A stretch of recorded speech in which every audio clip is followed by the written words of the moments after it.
streaming. Oh no, that's no, can't do that. That's too dark.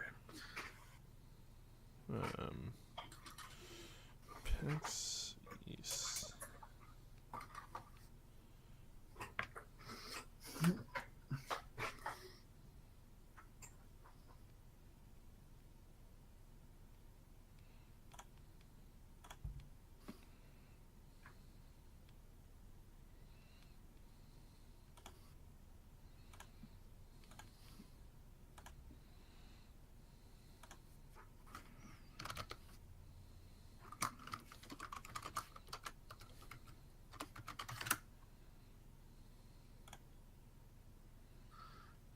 Make sure you change the stream title from Skyroshock BT Dubs.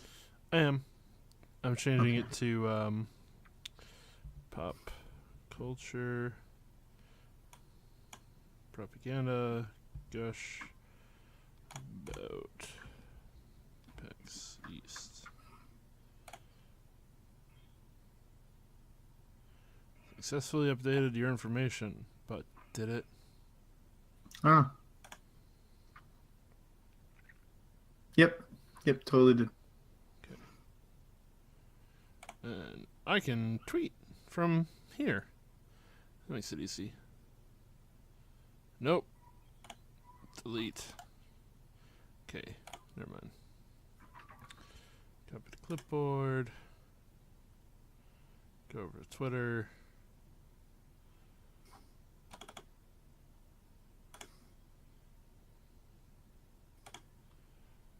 No, again. Not what I want to do.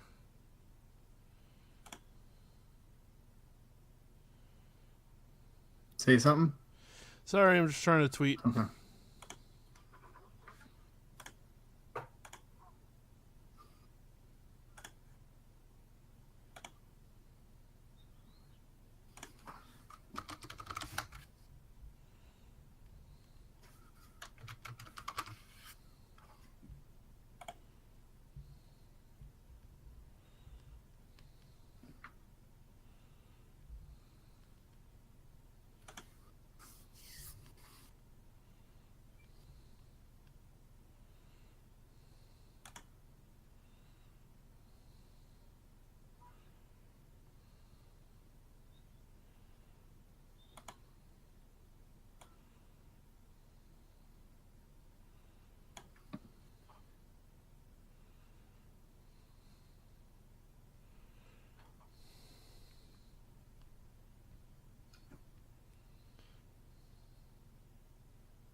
All right.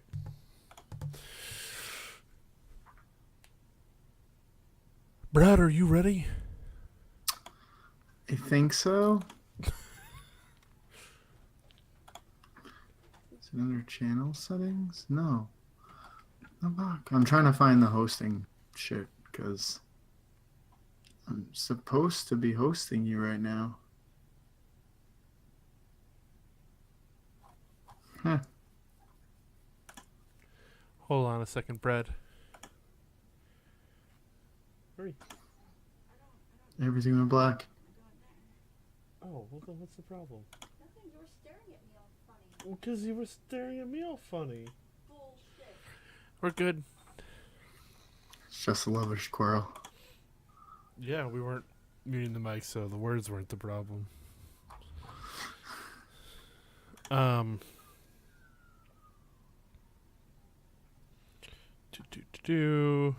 Anything from the chat?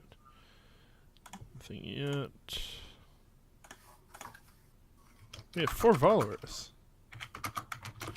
Have we said 4 followers? On what? Pop culture. Propaganda. Well, we have 3 because I'm following on mine. Oh, okay, then fuck. Alrighty. Hello and welcome.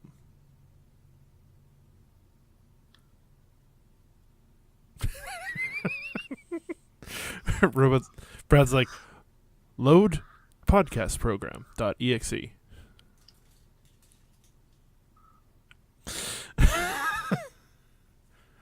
Don't like it. I don't like it, mommy. I don't like it. So hello. Oh, hey. How you doing? Doing pretty good. Yeah. Did we didn't like having to run into each other a few days ago, did we? You know, there was this dude in this line for this indie game that looked suspiciously like you. At this event, just a little event. We played some VR game together. It was this tiny event. You probably never heard of it, but neither has anybody else. So it was PAX, Greg. We were at PAX together. PAX.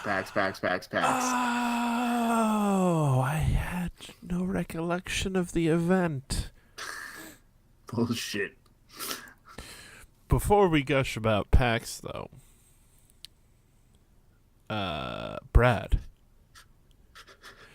did you finish watching A Place Further Than the Universe? I did. Yeah. I did.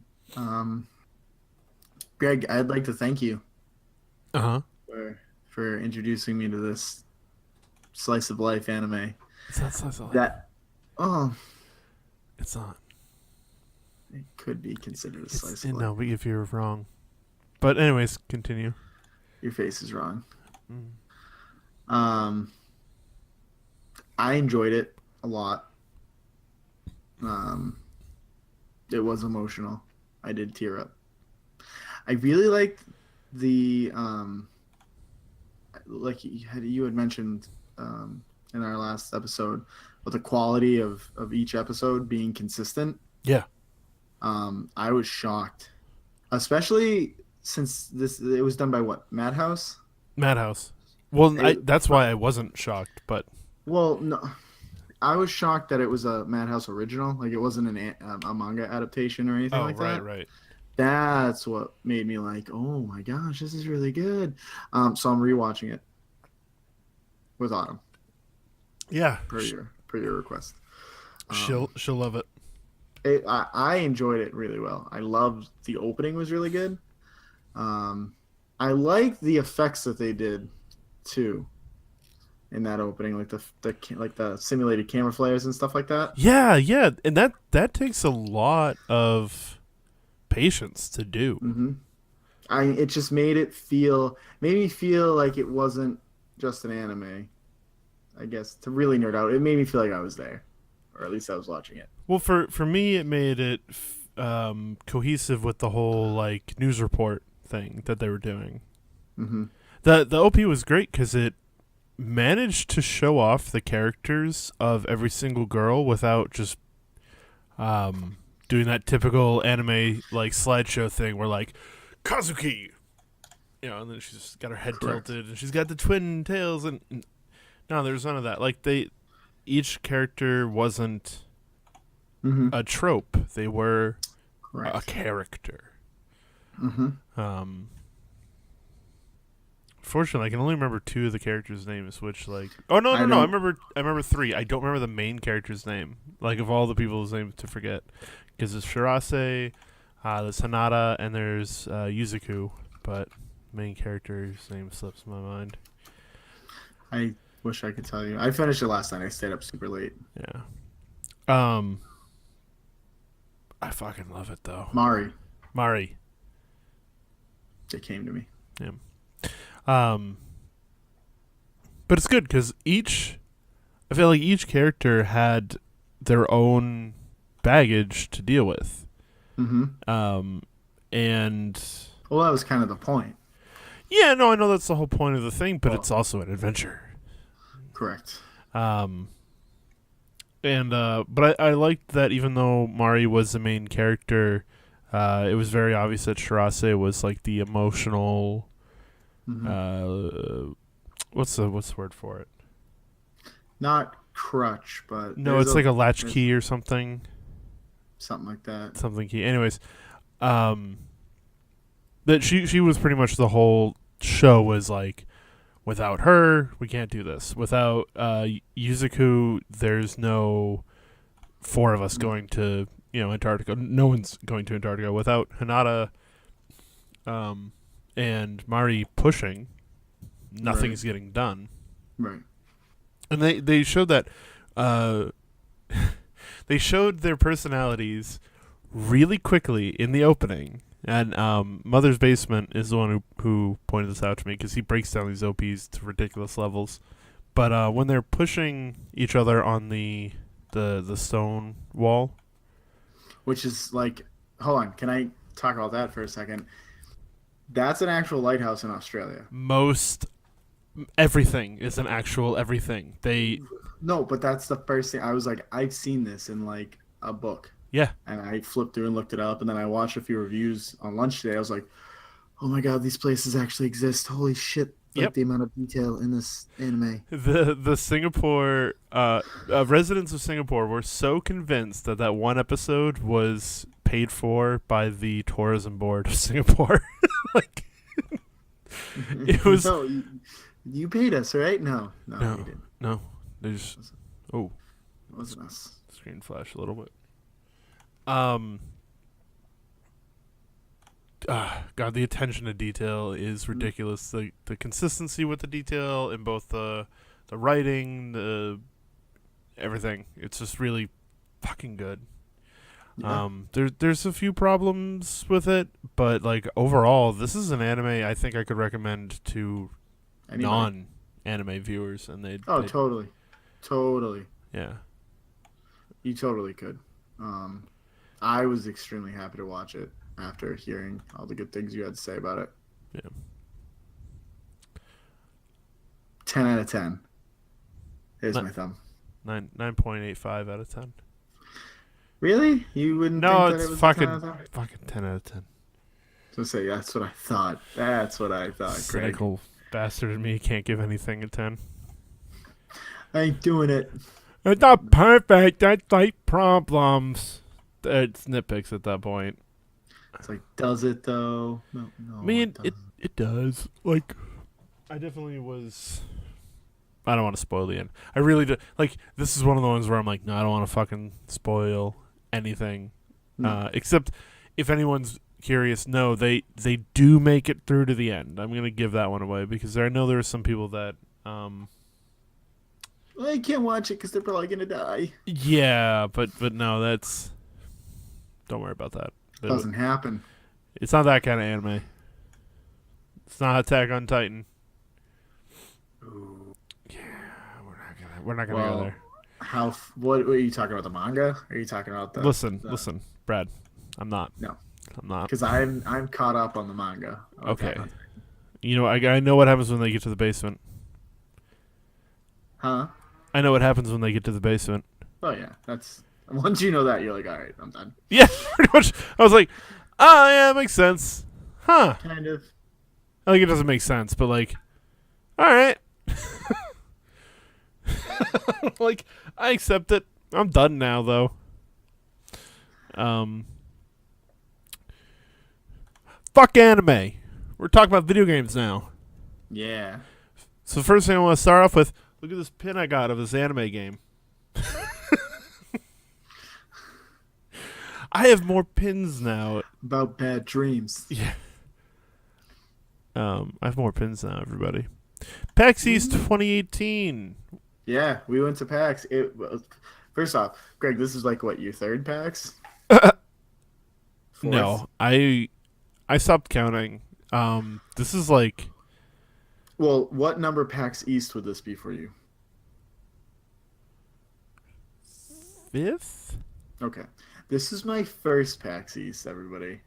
Yeah, I think this is my. I'm gonna. I'll check up with Tara, because she's been to every PAX East, and I can be like, yo, did this happen in this PAX East? Like, no, all right, cool. I didn't go to that one. There's one or two I missed, and they've been happening since 2011, I think, Really? or 2010.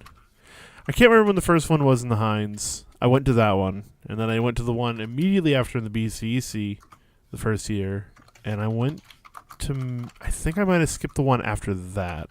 Otherwise, I've been to pretty much all. Even if it's only for a day. Last year I was only there for a day. Really? That's all. I couldn't take the time off, and I So couldn't what get do enough you- tickets in advance. Never mind. That was a dumb question. Usually I don't pay for the tickets. Oh, really? In years past, I've gone as helped out Pollen Storm a few times. In fact, one of the times I went to PAX Prime was because they were like, like they put out an email. They're like, "We need people," and I was like, "Fuck it! I don't have a job or school right now. I'll go fly to Seattle. I don't care." Nice. That sucked though. I mean, not PAX Prime didn't suck. PAX Prime is great. I've been twice now. Yeah, I heard Yeah. that shit too. It's just my 3-year-old running around. Oh, good. That's fine. Just make sure there's no sharp objects, or make sure there's sharp objects. I don't know what particular mood you're in. No, they can't be sharp objects. Okay. Server error. Oh. Oh, there we go. No, I'm just tweeting about our podcast. Tweeting about this lovely podcast that y'all should be watching. Well, I just did the same thing. Oh, on my Twitter account. No. Oh, okay. Fuck your Twitter. I don't have access to that shit. There's a cat in my room. I can see it. It's okay. We're talking about PAX, and we're talking about Greg's cat. If you want, no, you're not gonna walk in a frame. I was gonna say, this is my wife, everybody. Anyways. Ah! Hi. There she goes. But yeah, so what did you think of PAX? all right, so to totally fangirl, being at my first PAX was pretty fucking awesome. Like, I know I probably walked around for a solid. We met up like what, an hour and a half after the expo hall. You Open moved it up. up at like 11 because I needed to do a thing, and then It was like um, 11:30. something like that. It took a Yeah. little bit, but you saw some stuff on your own.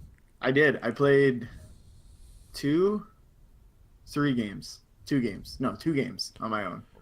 And then we played a few games together. We played some fun board games. So the two games I saw were Detroit Become Human, Okay. which was Quantic Dream's next game. For those of you who don't know, Quantic Dream is the studio responsible for Heavy Rain and, unfortunately, Beyond Two Souls. And I say unfortunately, I know everyone's like, "Oh, Ellen Page and William Dafoe's in it." Like, yeah, they had a great cast for not a very good game. They're not a very good game person maker. I mean, Heavy Rain was fun. It had its technical problems for sure. Yeah.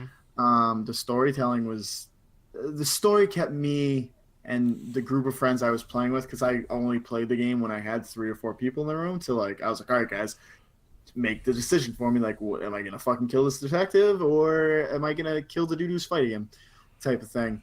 Um, we kind of made it a party game. That made it fun. Detroit, really good looking game. And the scenario they were playing was pretty good. If anybody wants to pull up the E3 trailer, you're essentially playing that scenario. To give you a quick rundown, you're in a world where androids are on the market. People are buying them as butlers, and you only play as those androids. Nice. So the scenario I played, you were an android detective. Apparently, an android went haywire, had a feelings error, killed its two owners, and kidnapped the child. You get to hunt around the house, find clues, and like it'll tell you, like, you have this little pop up as you finding clues, and it gives you like a success rate. So what I was seeing, because there were like 32 monitors and we were in line waiting, or I was in line waiting, people were finding some clues. It was like, oh, you have a 58% success rate, and they're like, all right, time to go finish this thing. So I asked the attendant, because Quantic wasn't there.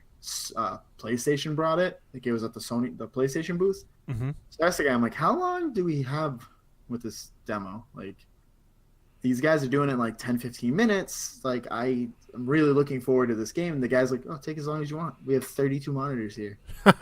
And I spent like a good amount of time trying that game out. It's fun. Is this the game that was the They're like on a rooftop, and the guy has a gun to like this little girl, and he's got this like blue circle on his temple. No. God, I think it was when the PS3 first launched. They did like a tech demo of the hardware, and Probably. there was this android who went onto this thing, and she was asked all sorts of questions. Then she was asked to speak in different languages and sing in those languages. I don't think so. I don't think that's it. I could have, because it was Quantic who made that. It could have been.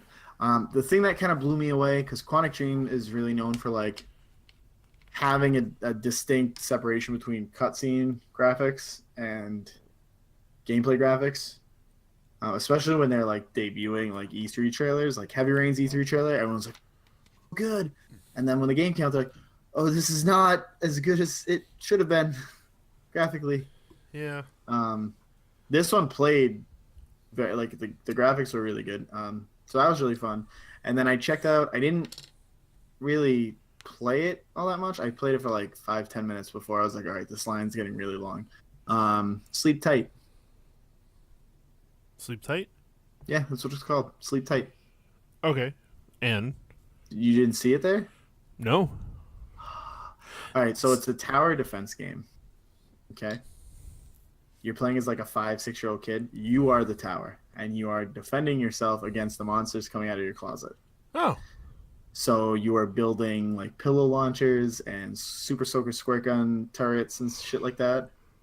The thing that really pulled me in, the game is being developed by a bunch of ex-Disney and Pixar animators. Oh. So it literally looks like you're defending yourself against like the Monsters Inc. universe. Huh. Which is really nifty. It's definitely a game I totally see me playing with like my 3-4-year-old. Well, when she turns 4. That's like probably a good intro to like, this is what Daddy wants to do for a living.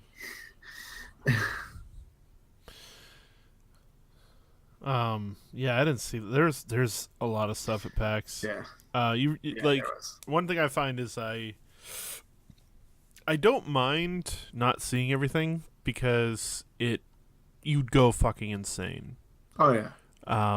But it's also why I get bothered when everyone wants to group up and like see the same things. I'm like, no. Go see the thing that you're interested in. I'm gonna go see the thing that I'm interested in. We'll meet up together. And we'll talk about it. And that's Right. so much cooler than like, hey, we all played the tech demo for Spec Ops: The Line. Right. Cool. Nah. I mean, I guess we could gush about it, but there's so much more to gush about if Right. everyone's divvying up. Which is why I was like, I mean, I was really excited that I got to go Saturday. I was bumming that I didn't get to go all 3 days like you did, because I feel like, and I'm just saying this on my own personal level, when I'm in someplace new, my own anxiety makes me attached to something familiar, Mm. and you were my familiar. Yeah. I didn't mean to like blow up your phone when the thing opened, um, or even No, dude, like fart around. that's not anything to worry about. No, I know. I definitely am going to save and save and save and try and go for 3 days next year, though. Yeah. Like, this was like my taste of the PAX. Now I want like the whole PAX. Daddy likes, daddy likes. Yeah, no, it was super fun, and I mean, like, I when heading up to gearing up to this week, I was like, all right, I know a bunch of like the people I listen to and watch, like some of the IGN podcasters, the kind of funny. Well, I know Greg Miller and his wife are there. Like leading up to it, I was like, yeah, I'm gonna look for these guys and try and find them. Like totally blowing off the fact that this is like a gaming expo with all these sick indie games and actual like AAA titles that are gonna be there. But then when I got there, I was like, nope, we're gonna play video games all day. Too many flashing lights. Um, It is a good opportunity to like meet celebrities. Like I ended up running. Oh, sorry, my neighbor's baby cried, and I heard it through my headphones, and that's concerning. Yeah. my face can't shrink anymore. Yeah. Yikes. I ended up running into the people who run Heavy Cardboard, which is a board game YouTuber thing, and they do heavier games, and they do like these big streaming Let's Plays of them, and they have a podcast. I don't know, it's cool, and I got to like run into him and be like, "Hey, you're a person. That's cool." They invited me to a meetup for like fans, and I considered it, but I don't know. I get weird around like those after party kind of things. But that's my own hang up. Really? Yeah, but See, that's the one thing I like. I love the games I played. After looking at like, I mean, for me, like after looking at like Greg Miller's Twitter, they hit up a few bars on like Friday night, I think, after their panel, and I was like, oh man. what's the thing? Like, if I went, I would have gone by myself, which means Right. I would have had no out because everyone I knew at PAX isn't a board gamer, and not. No, that's not true.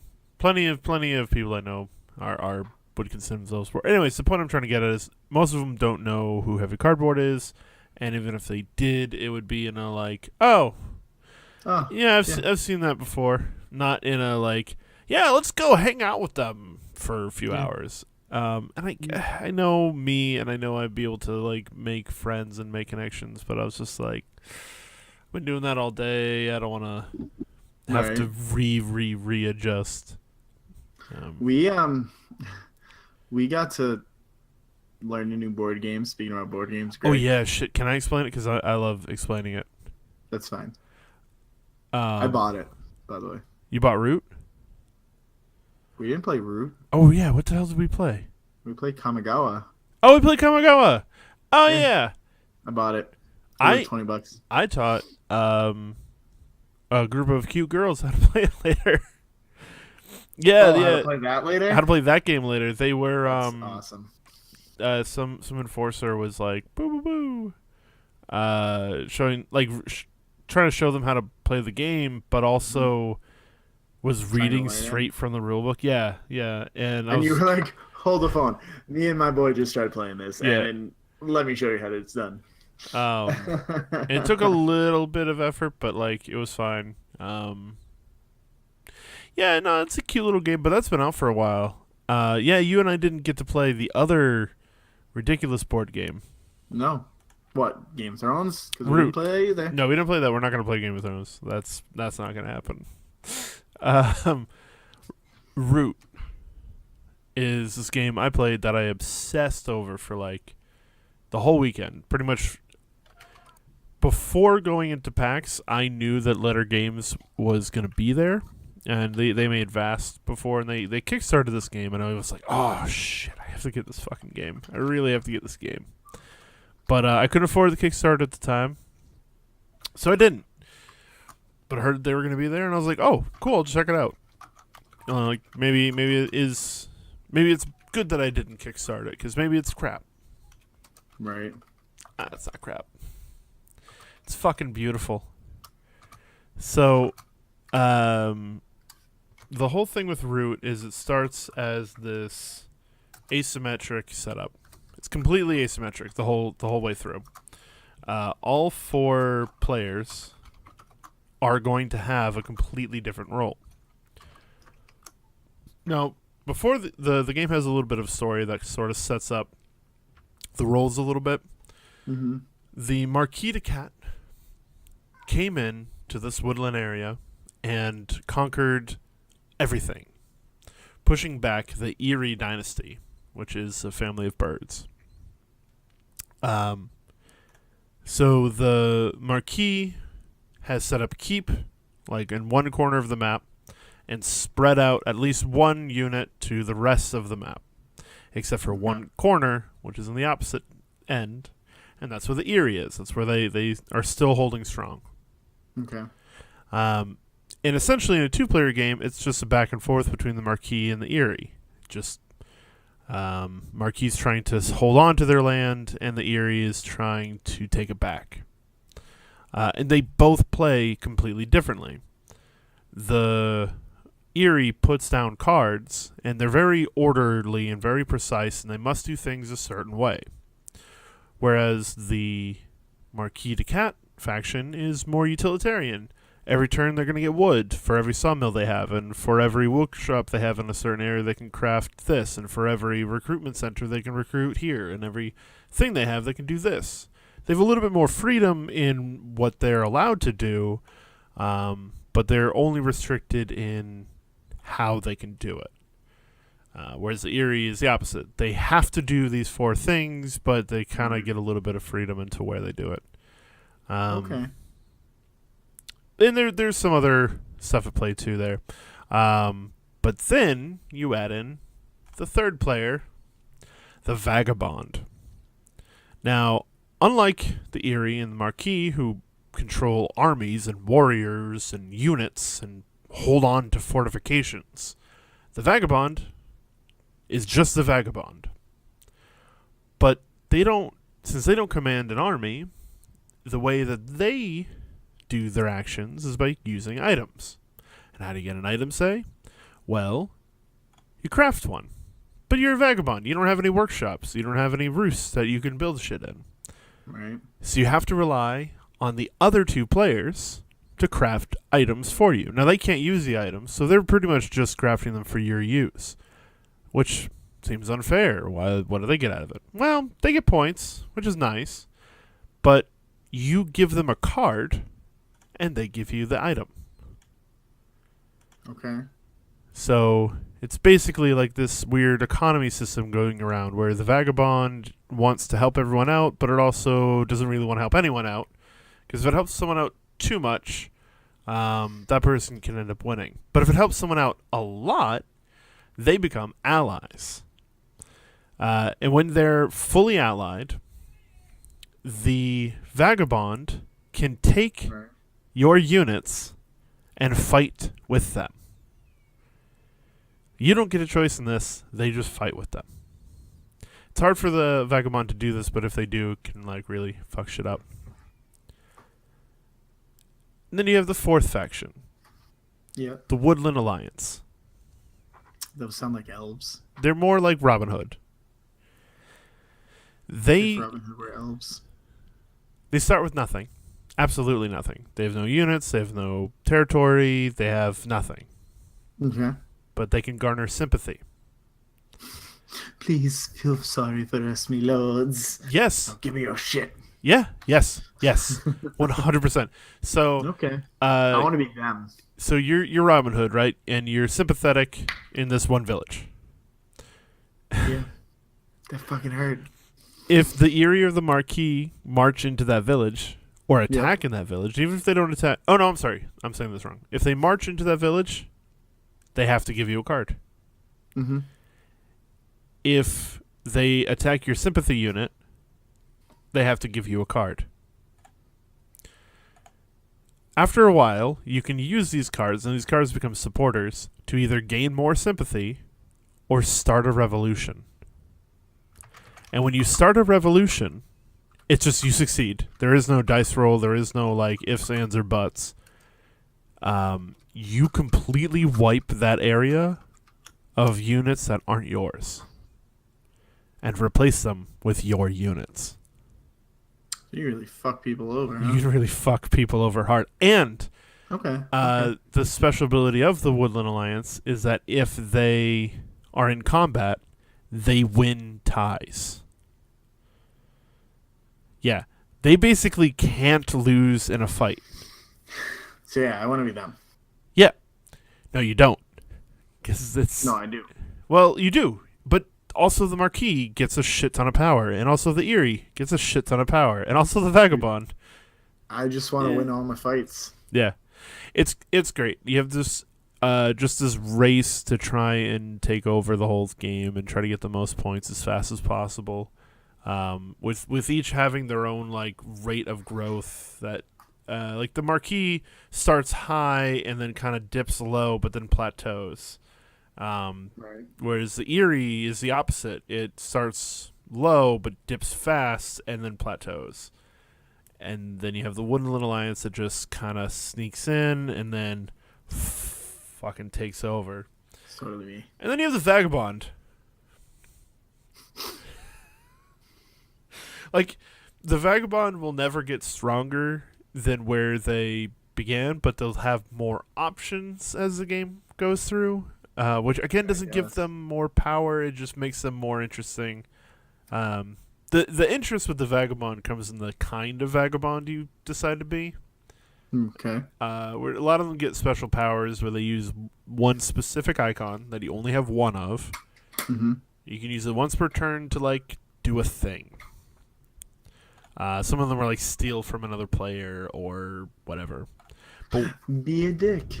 one of them is take this torch icon, the one you have, put it on a clearing. Remove everything from that clearing. So legitimately, be a dick. Also, from the rest of the game, that clearing can no longer be used. So you just salt the earth. Yeah. So you can do it once, but, like, you can really fuck over someone else's strategy just by Oh, you doing want that. you want that spot? Just... Oh, you need that supply route. It's a really great game. It's really thematic and really mechanically interesting, and pretty.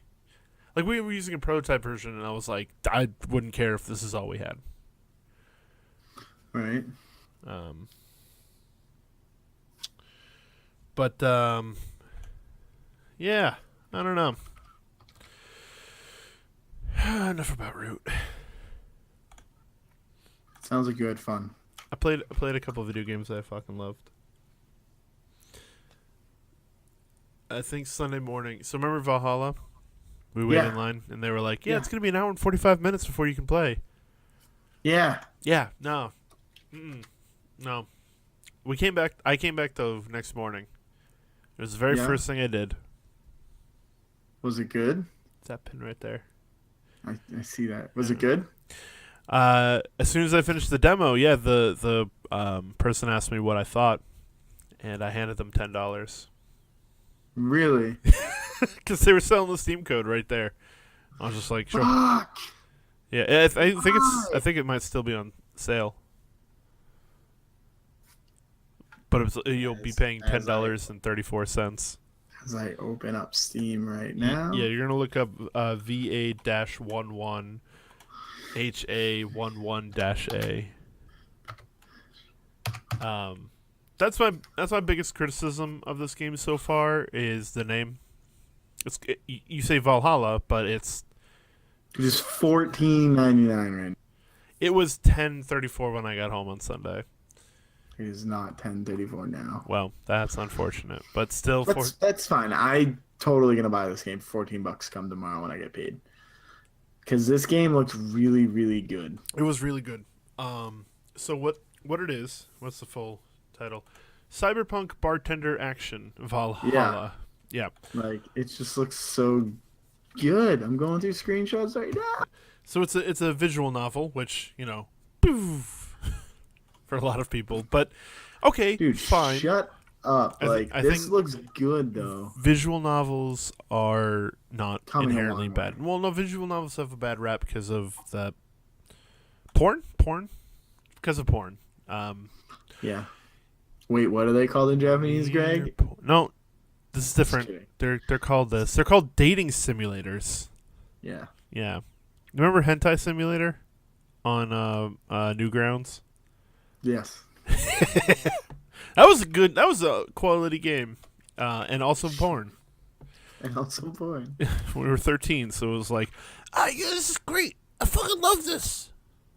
That's what we both sounded like at 13. Oh yeah, Greg. I fucking love this shit. But no, you play as Jill, and it's Jill.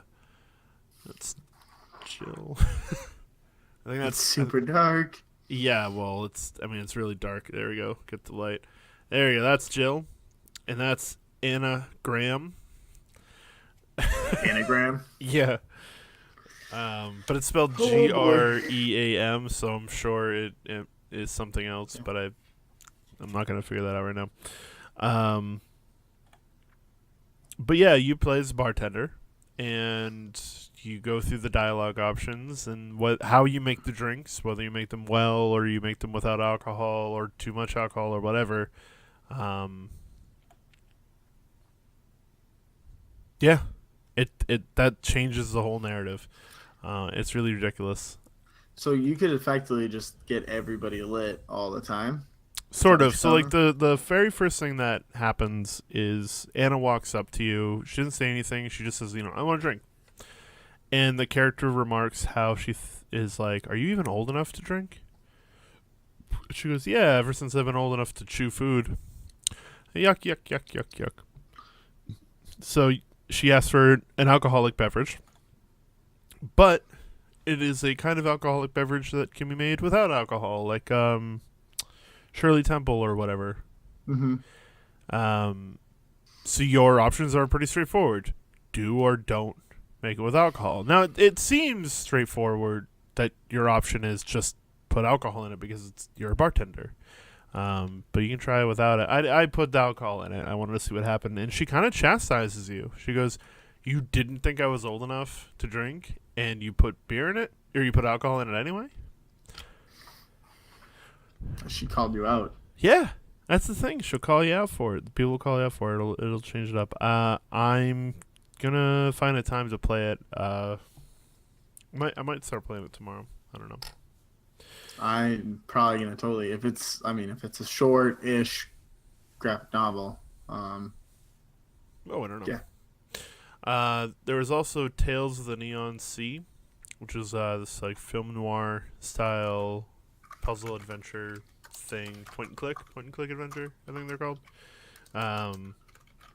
Yeah, done pixel style.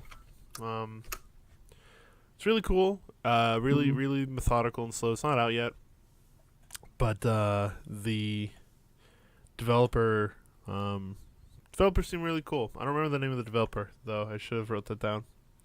Tales of the Neon Sea. You play the psychic Mr. Mist, and Mr. Mist. the comedy's good. The music's good. The only thing I wish the demo had was a run button, and I told that to the guy, and he's like, "Actually, we already implemented that.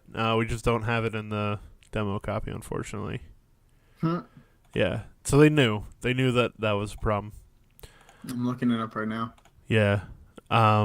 This looks fun though. It looks really good, and I can't wait till it comes out. I'm gonna try and remember it. That's why I started taking pictures of everything so I could remember. Zodiac Interactive. Yeah, Developer. yeah. Palm Pioneer. Okay. Luna was a VR game I played, but it was kind of Meh. primitive, I think is the way I'd put it. It's kind of like, what if Monument Valley was even easier? Like it doesn't. There's no words. It's all picturesque. It's very pretty, and I did like the VR implementation.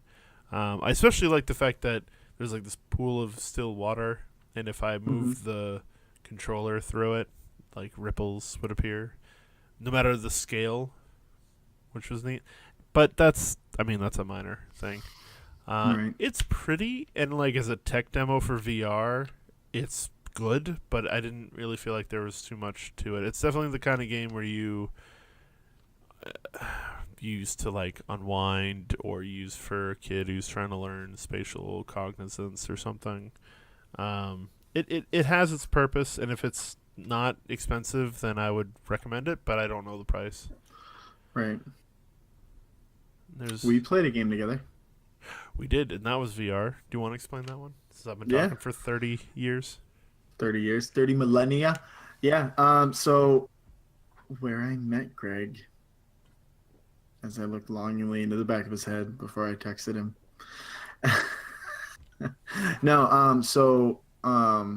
after I was done playing Detroit, I shot Greg a text like, "Yo, where you at? You still at Square Enix?" And he was like, "No, I'm waiting in line in this VR game called The Take." So I ran around, and I I found the sign. I walked up. So it's an not interact. It's a head-to-head VR game of hide and seek,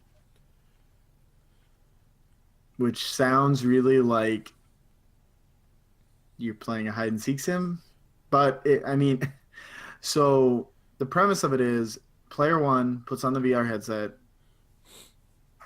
figures out how to move around and shit, and then has 3 minutes. I think you had 3 minutes. Yeah. 3 minutes to hide a specific item in a room. They also have up to 11 traps. They can also hide all 11 of those traps around the same room. Then after the 3 minute period is over with, they also have like shit. They draw little signs and stuff and try to entice the second player to find traps or give them clues to find the item. When the 3 minutes is up, it tells you to take the headset off and hand it off to player two. Player two puts the headset on, goes through a little tutorial. Oh, this is how you move. Then that player has 3 minutes to try and find the item without getting caught in the traps. It was really, really fun. Greg hid the item. I didn't see it. I walked up to it like 4 times. Yeah, I kind of panicked hit it. I realized way too late that I had taken 2.5 minutes to figure out how to move through the room. Right. I feel like we probably should have hung out in that tutorial room a little more, figure out, because like that was the thing. I'd never played VR standing up. Yeah. So I was moving and then realizing as I'm moving, I'm like, oh wait, I can't just start walking. Like I'm attached to a cable. I'm gonna break something, Brad. It was super fun though. Yeah, it was really fun, and again, I think this leads to like the whole. It's a good tech demo, and there are things to do with VR that like I played. Had a really, really good soundtrack. Yeah. I didn't. I like jazz music. Yeah. So like, Rec Room and Super Hot VR are really good examples of VR, but like a lot of the stuff we're seeing, it's like, okay, yeah, you understand 3D environments, but there was some stuff I was kind of wonky with the take, and I don't know. You can definitely tell they're working some stuff out though. Yeah. I think until you can use the controller to like freely walk around VR, it's still gonna feel a little weird. Oh well. It was fun.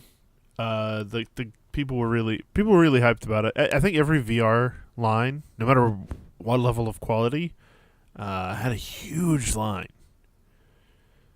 People were just are just chomping at the bit to really try it out. And I don't want to discredit VR. I don't want people to think VR is like Well, we're heading a into this gimmick. era of like, what's the next big catch for gaming, and VR. Like, Move really didn't make it. Connect really didn't make it. People are waiting for like a groundbreaking way to play their games, and mobile's not catching fire as much as people want it to, or as developers want it to.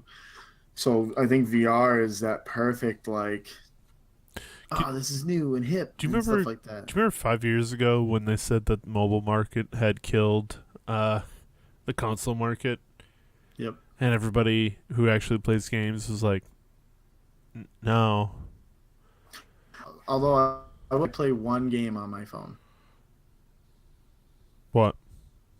Final Fantasy Brave Exodus. Okay, so I am addicted to it. I did do a lot of shopping this weekend.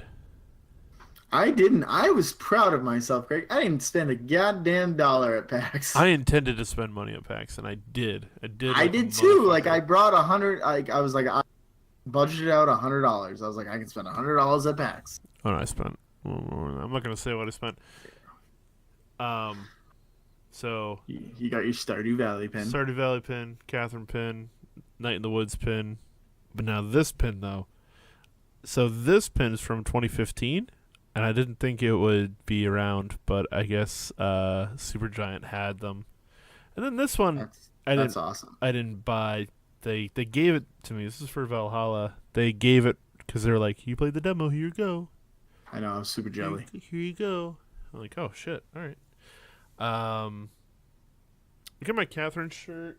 I don't feel like getting that because it means getting up and. But the sweater.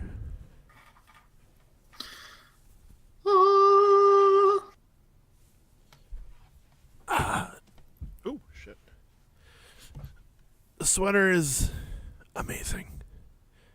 And I also got a couple Transistor posters because I fucking love Transistor. Which Brad knows. Brad knows all too well. Yeah, we did a Let's Play of Transistor back Yeah. in the day Yeah, for the on the electric gas. podcast. We won't. Damn it, Greg! Oh shit! It's You real fucked it now. up. I made it real. Seriously, though, I was thinking about downloading those videos off of that YouTube channel and putting them back up on ours. We'll figure it out. You can. I can do it. That was such a good Let's Play. It's good. It made me realize that I liked indie games. Yeah. Well, I never like to be like, I like indie games. I only play the most independent games that you can find. You only play AAA games? Oh, that's so ridiculous. I only play games that were played by 4 people, and 3 of them are the developers, and 1 of them is me. I only play games developed by 2 people at one time. I only play games that were created in a secret laboratory in France, in a village far off the Mediterranean Sea. I only play No Man's Sky. They survived only on quiche and Right. portobello mushrooms, and the occasional droplet of wine. Get The- woke, son. The game they created was Skullfuckers 82. It's about this magical schoolgirl Get woke, son. who learns about the value of friendship by fucking skulls.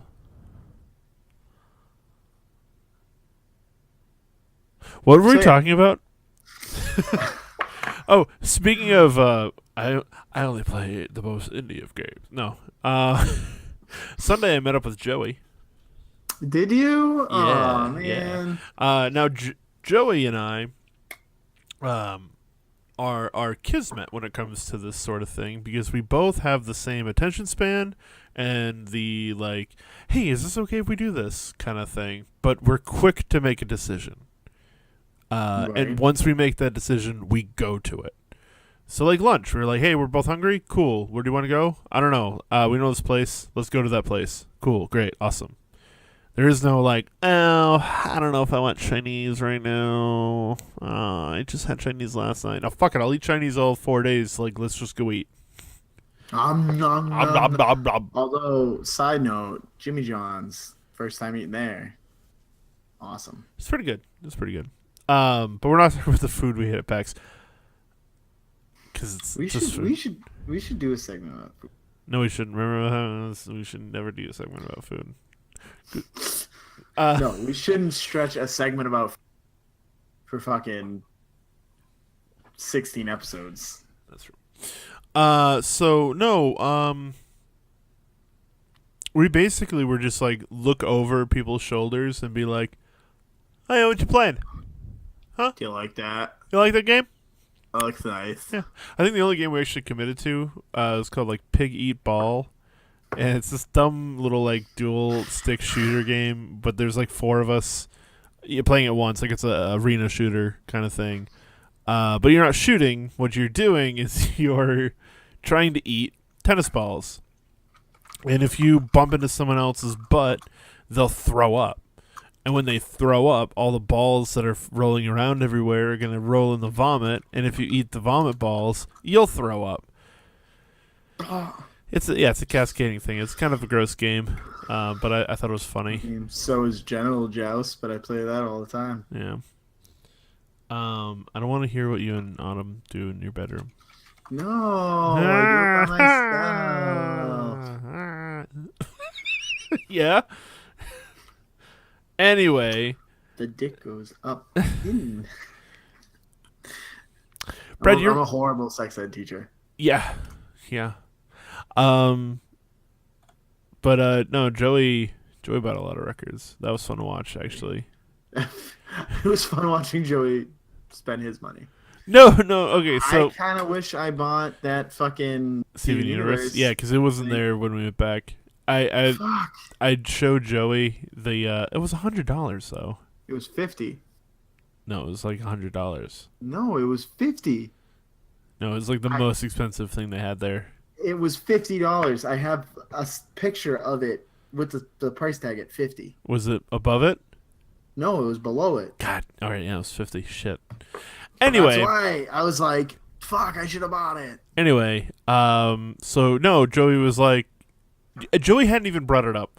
I looked at Joey and I went, "Are you buying records?" And he's like, "Yeah." So he fucking always buys records at PAX. And so I was like, "All right, come with me." And we went to that booth, and I was just Gone. like, "No." Well, I knew it was gonna be gone, but he's not interested in it. That's fine. Because he wants to mix with them. And so we spent like 15, 20 minutes there asking the lady like a bunch of questions. Joey asked about records, but she had a bunch of other shit too. She had these books. It drew my attention because it was a picture of a raccoon and it said Super Mario Brothers 3 on it.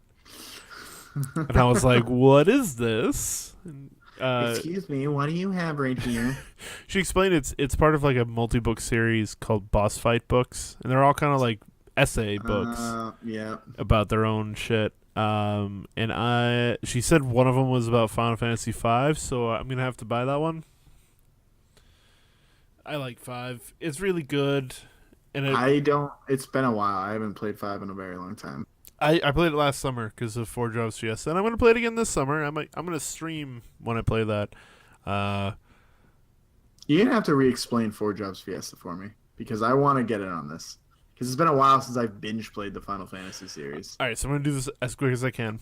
But basically, 4 Jobs Fiesta means that there are 4 crystals throughout the game, and each one is going to be randomly assigning you a job.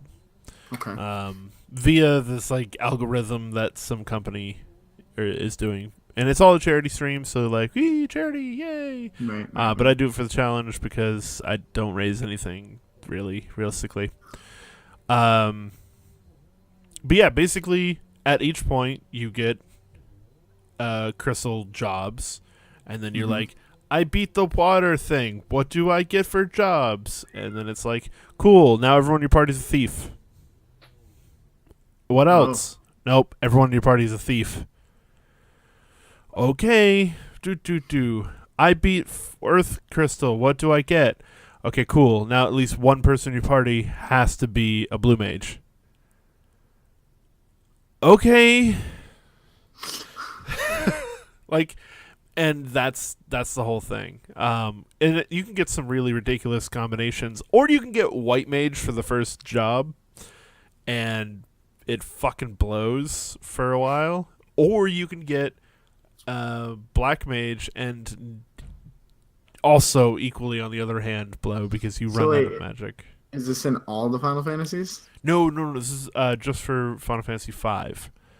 Okay, because you can switch jobs in 5. Well, because of the job system, yeah. Because like it doesn't really work well in 3, which also has a job system, and it definitely doesn't work well in Tactics.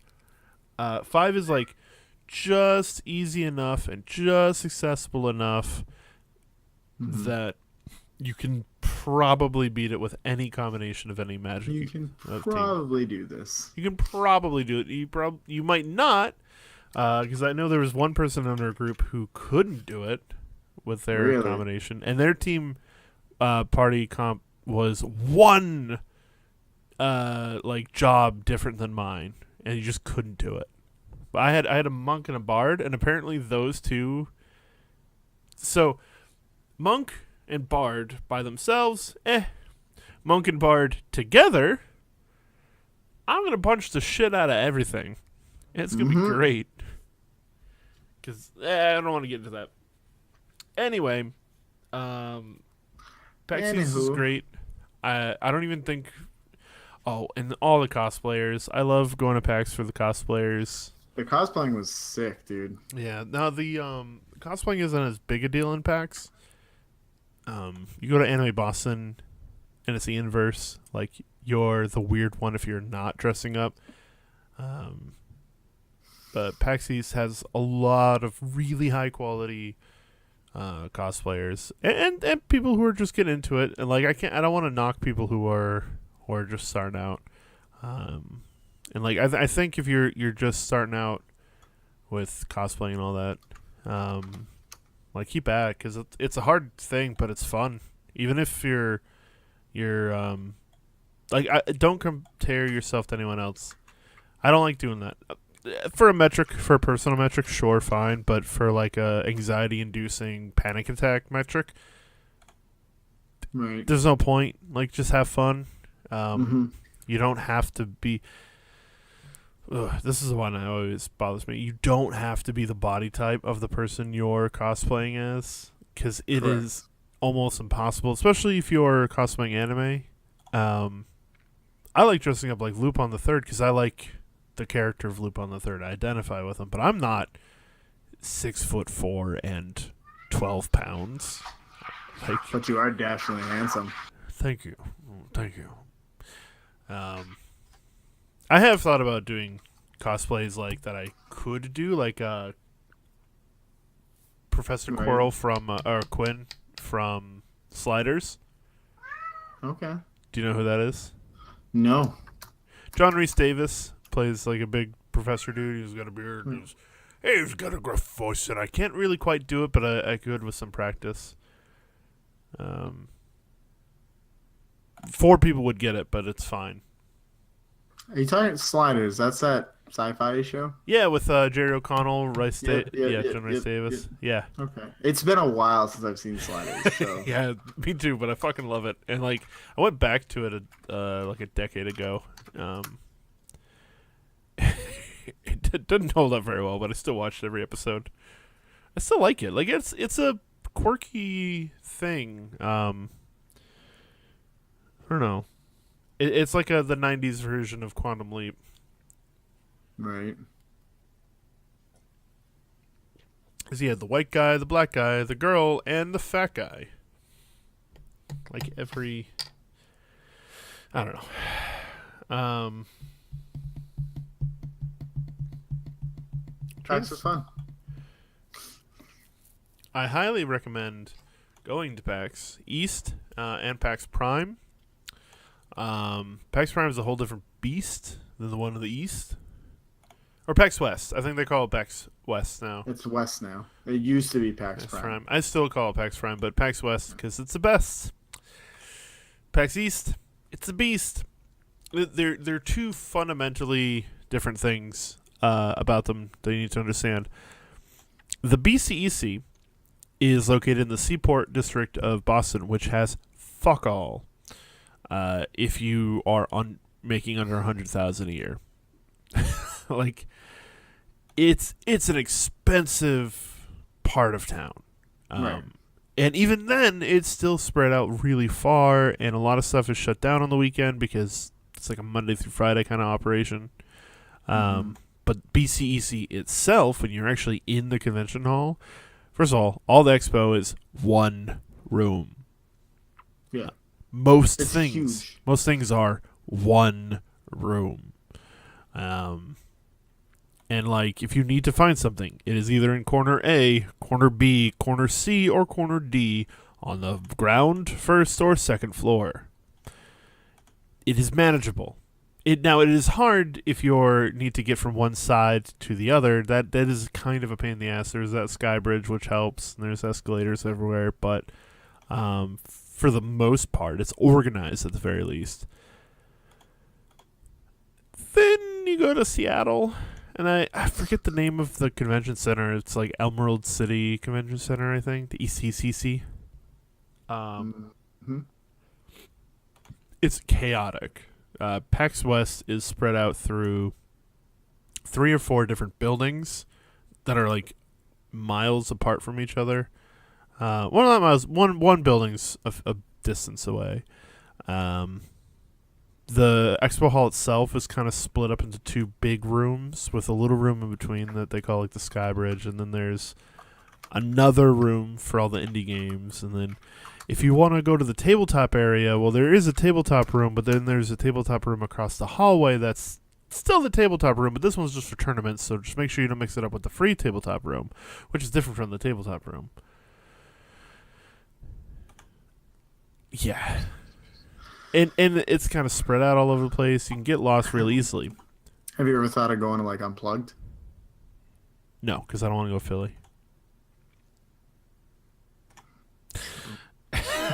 I have thought about it, but not anytime soon. If I'm going to do it again, I'm going to go back to PAX West. I might go to PAX South if I don't go to PAX Unplugged. PAX South is in I Texas. wanted to go. I've been invited to PAX South by some friends that live down in You should go. Texas. Because like nobody goes. So it's like the Sunday on PAX East, but all of the time. Oh shoot, we've been doing this for a while, bro. Yo, bro. We should wrap this up. We probably should. So, Greg, as our segment continues, I have some shit, and I want you to check that shit out. You're not gonna flush it? No, I need you to see this bowl-filling shit.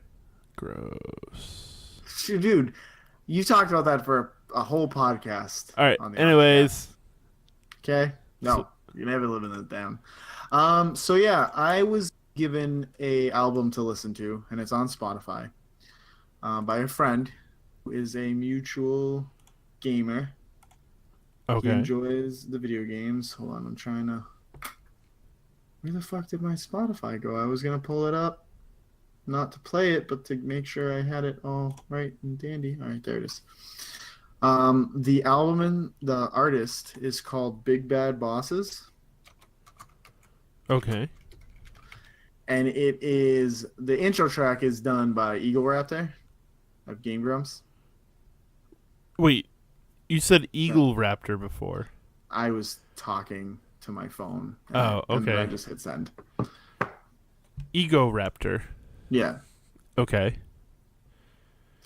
The intro track is done by him. It is a hip hop boy band made up of that spiky turtle, Bowser? the doctor who makes everything into robots. Dr. Robotnik? Eggman? Nope, Robotnik. Eggman? Dr. Robotnik. Eggman. Whatever. Don't fight me on this. Anyways, The sand wizard, I don't know. Ganondorf. Really? And that one winged angel guy, whatever. Squall. I hate you. Especially since I found 8 on Steam, and I was thinking about buying it just to relive that because I don't have a copy anymore. But yeah, Sephiroth. It's a boy band comprised of Bowser, Eggman, Ganondorf, and Sephiroth. What's the name of it again? Big Bad Bosses. Big bad Yeah. buses. Or B3. Jesus. The album is called Power Overwhelming.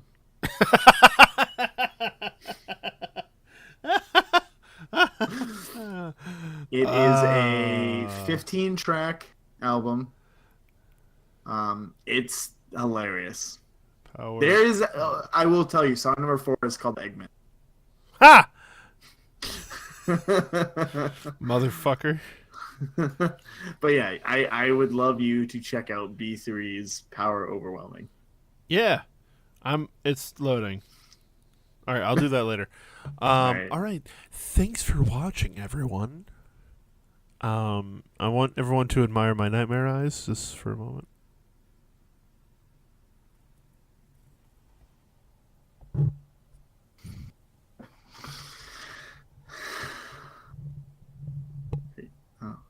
Okay.